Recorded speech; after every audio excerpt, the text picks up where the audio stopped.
सोनपुर जंगल का राजा मिस्टर उल्लू बहुत ही दयालु और दानी था। उसका कोई संतान नहीं था, इसलिए वह अपने प्रजा को ही अपना सब कुछ मानता था। उसे हमेशा इसी बात की चिंता रहती थी कि उसके जाने के बाद उसकी राजपाट और उसकी प्रजा की रक्षा कौन करेगा। उसके दरबार में दो काम करने वाले किसान भी थे, जिसमें से एक टुनटुनी और दूसरा कालू कौवा था। टुनटुनी बहुत मेहनती और ईमानदार थी। कोई बात नहीं काका, आप ये पैसे रख लो और अपनी बिटिया की शादी धूमधाम से करो। जब आपके पास पैसे हो जाएं, तब आप इसे चुका देना। दूसरी तरफ कालू कौवा मेहनती तो था, परंतु साथ ही वह बहुत लालची भी था। वह खुद को राजा के सामने अच्छा दिखाने की कोशिश करता और उनसे कीमती उपहार लेता।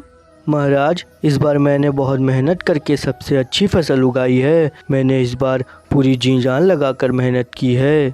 अरे वाह, तुमने वाकई में बहुत मेहनत की है। मंत्री, इसे एक सोने की मुद्रा दे दो।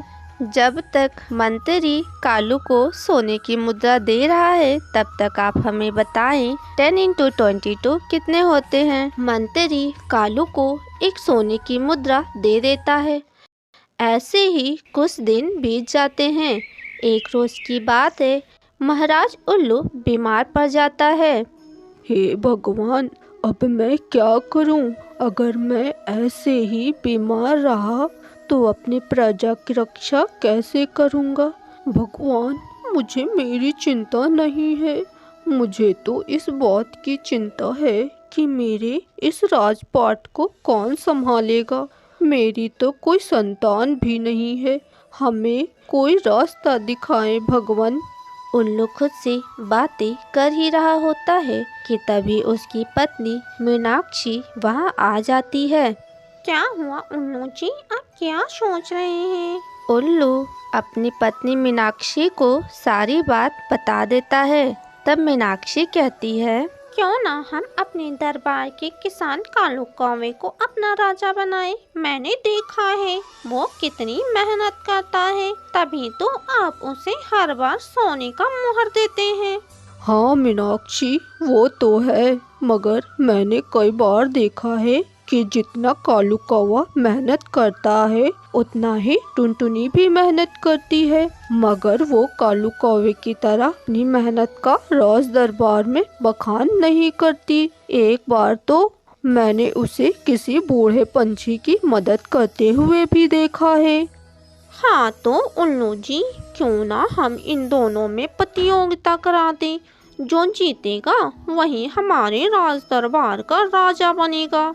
हाँ मीनाक्षी, तुम सही कह रही हो। ऐसे हमें एक योग्य राजा मिल जाएगा। हाँ तो तय रहा उल्लू जी, कल हम इन दोनों में प्रतियोगिता कराएंगे। अगली सुबह टुनटुनी और कालू कौवा दोनों दरबार में हाजिर होते हैं। उल्लू महाराज की जय हो, उल्लू महाराज की जय हो। क्या बात है महाराज, हमसे कोई गलती हुई है क्या? नहीं टुनटुनी, ऐसी कोई बात नहीं है। मैंने तुम दोनों को यहाँ इसलिए बुलाया है क्योंकि मैं ये चाहता हूँ कि तुम दोनों में से कोई एक इस राज दरबार का राजा बने। इसलिए मैं तुम दोनों को 3 महीने का समय देता हूँ। तुम दोनों दरबार के खेतों में अपना अपना धान बोना। जिसकी फसल दूसरे से अधिक होगी वो इस प्रतियोगिता को जीत जाएगा और वही इस दरबार का राजा बनेगा। अरे वाह, राजा बनूंगा मैं। मुझे इस मौके को गंवाना नहीं चाहिए। ठीक है मालिक, जैसा आप कहें। 3 महीने बाद टुनटुनी और कालू कौवा दोनों अपनी अपनी फसल काट लेते हैं। चलो, फसल तो कट गई, अब कल फैसला भी हो जाएगा। राजा तो मैं ही बनूंगा। क्यों ना एक बार टुनटुनी की भी फसल जाकर देख लूं, कहीं उसने मुझसे ज्यादा तो फसल नहीं उगा ली। कालू कौवा टुनटुनी की फसल देखने उसके खेत में जाता है।